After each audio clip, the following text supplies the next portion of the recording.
Good morning. Andrew Barton Patterson, born in 1864, was an Australian bush poet, writer, and journalist noted for his composition of the internationally famous song Waltzing Matilda. His other famous works are The Man from the Snowy River and Other Verses, and Rio Grande's Last Race and Other Verses. As we said, Banjo Patterson wrote bush poetry. It's a style of poetry and folk music that depicts the life, character, and scenery of the Australian bush. So, what is an Australian bush? It is any remote forested region in Australia. It has uncultivated lands and full of lush green flora and native fauna, that is, native plants and animals. Coming back to bush poetry often employs a straightforward rhyme structure to narrate a story. Behind the Scenes is one such bush poetry written by Andrew Barton Patterson, also known as A.B. Patterson or Banjo Patterson. Let us enjoy reading it. The actor struts his little hour between the limelight and the band. The public feels the actor's power, yet nothing do they understand. Of all the touches here and there that makes or mar the actor's part, they never see beneath the glare the artist striving after art. To them, it seems a labor slide where naught of study intervenes. You see it in another light when once you have been behind the scenes. For though the actor at his best is like a poet born, not made, he still must study with a zest and practice hard to learn his trade. So, whether on the actor's form, the stately robes of Hamlet sit, or as Macbeth, he rave and storm, or plays burlesque to please the pit. 'Tis each and all a work of art, that constant care and practice means the actor who creates a part has done his work behind the scenes. It was a good poetry, right? Let's see the meaning of these lines. It's in 24 line poetry and it has simple rhyme structures.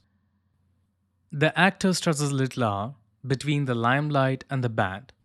Here, struts means walk proudly with heads out and chest up. And limelight means center of public attention. And band means a small group of musicians who plays during the play. So the poet here talks about an actor and his time on the stage. So the actor is walking proudly with his heads out and chest up during his time on the stage. And he is performing it for the public and with his band playing for him.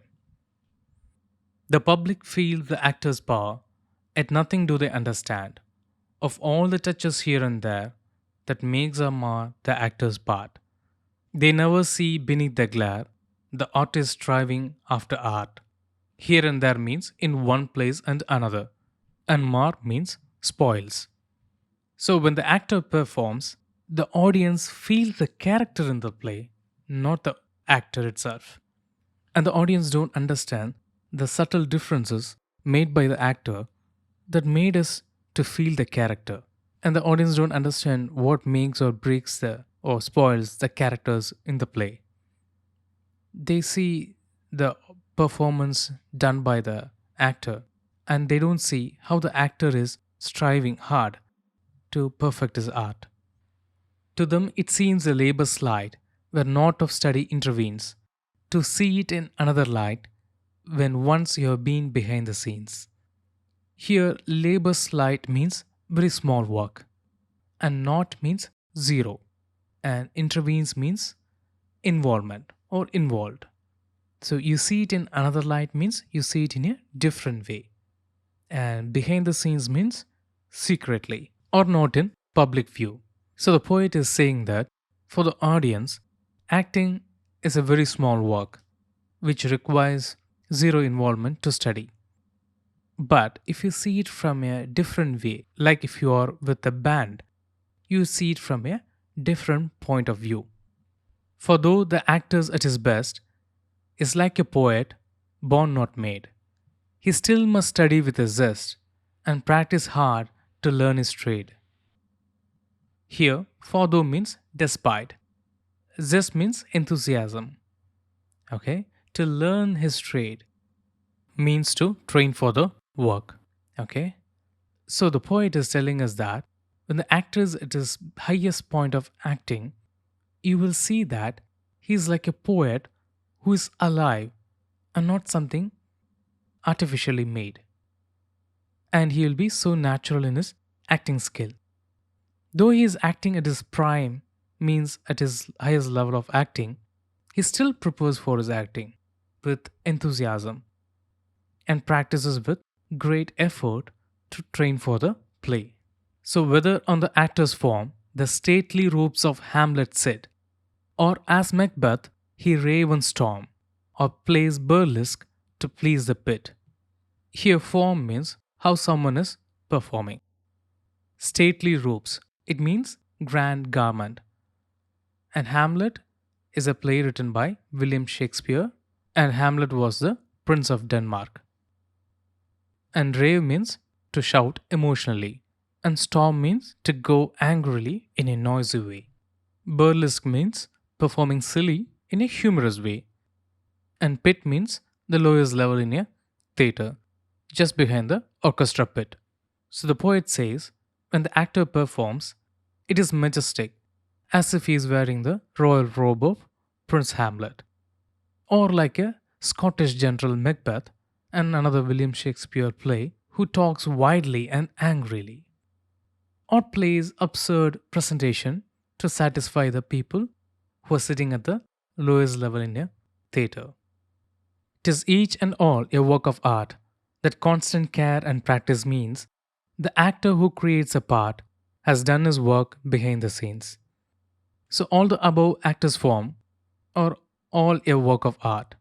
So, the constant care and practice of the play means that the actor is creating the character on the stage, has practiced, rehearsed, and fine tuned his acting before he stepped onto the stage, and that he has done the work secretly and perfected his art of acting. It was a good poetry, right? Let's do the reading comprehension questions. So we have three sections. Section A, read the sentences and answer the questions that follow. Let me do the first one. The second one, you have to do it on your own. Question number one, at nothing do they understand of all the touches here and there that makes or mar the actor's part. So, what do the public feel? So, the public feels the actor's power. What do they not understand? They do not understand the minute touches that can make an actor's performance outstanding or completely spoil it. What can't they see beneath the glare? The audience is not discerning or perceptive enough to see beneath the dazzle and understand the labor that goes into a stage performance. Now, section B, answer these questions. You have six questions. I'll do few of them. The rest, you have to do it on your own. Question number one, what does the audience not understand about the actor's performance? The audience does not understand the minute details that can make or completely spoil an actor's performance. They fail to notice the hard work put in by the actor to give a commendable display of talent. They think it is hardly any work at all to perform on the stage, little realizing how difficult it is to portray the emotion and feelings needed.